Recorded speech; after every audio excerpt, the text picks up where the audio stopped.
there are companies that cannot become a B Corp because the shareholders, they are maybe a B Corp in their behavior, because the shareholders don't want the articles of incorporation to change because they're afraid to lose the power. Being a bit afraid that I open a new discussion area, but Danone, for example, I'm not into detail about the recent changes there, but of course there it's already because they are B Corp, so their shareholders still, at least regarding the CEO, they made a major change. For one of the arguments, at least in the newspapers, was that they were too much focusing on the B Corp aspect. Yeah. And now I think former Unilever guy goes there from Calbo, Antoine, but doesn't really matter. But did something go wrong there, or is it? No, it is actually, the real story is just a nuance different. And that's what I say, what I read in the newspaper. So yeah. And it is quite often the case. Also with Tony Chocolonely, they say they're losing some standards of credibility because they work with Callebaut now, and Callebaut is don't care.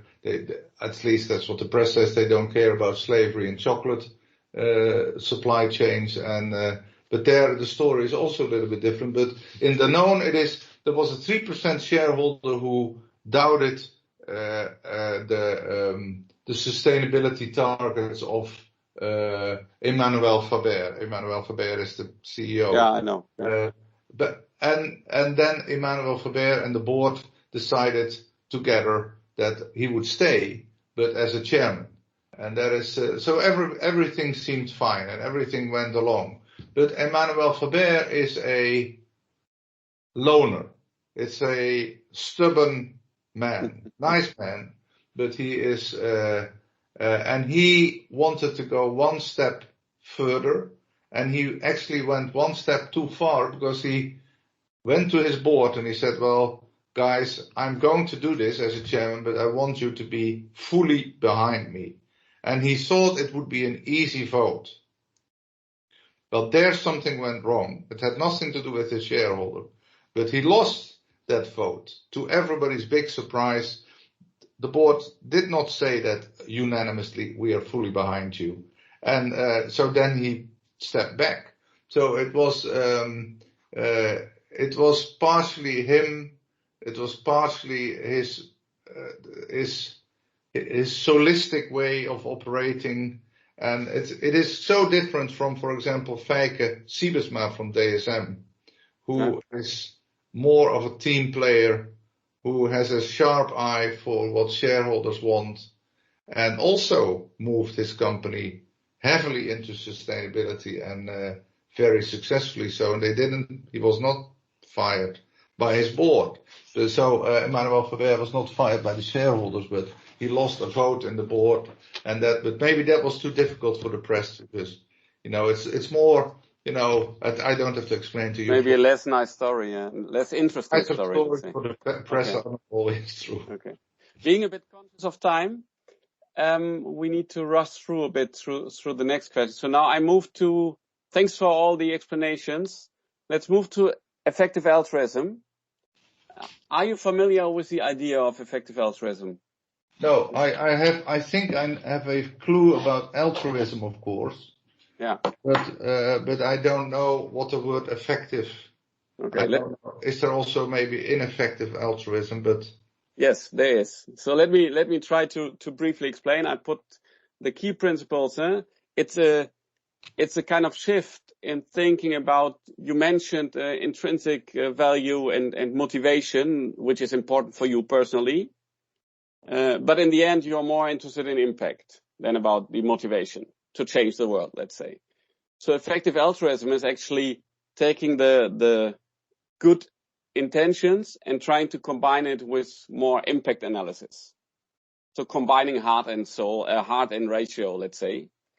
And you said, is there also ineffective altruism?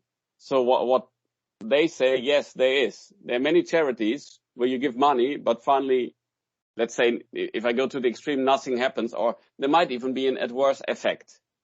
Like I think there's a now classical example with water pumps in villages, but let's not go too much into detail. But then I know the example. Yeah. So then it's better not to give to charity than to those, even if the intentions were good. Let me give one bit more detailed example. So very important on the idea that also lives are of equal value, no matter where in the world. And if we do good, based on this theory, you should do as much good as you can. And that also means that location should not be a driver. So we would try to get the most back for the money we give. One example, healthy living, by giving malaria bed nets, you can save, and there are some estimations and some people criticize that it's not perfect, but directionally it's so overwhelming that I think the result should be convincing. If you give one bed net, you can save with around $100 1 year of healthy life. And in the UK health system, they spend up to $30,000 to save 1 year of healthy life. And of course, that's maximum and so on. But an effective altruist would say, I don't want to give the money to the UK health system. I take it away and give it to bed nets and save 300 times as many years of life, even if it's a bit theoretical. But that's the idea behind it. Is that a bit... It's clear. Yeah. So going back to B Corps, and you mentioned CO2. And for me, the question is, how do we measure impact? Do B Corps take the impact as one of the key things into consideration?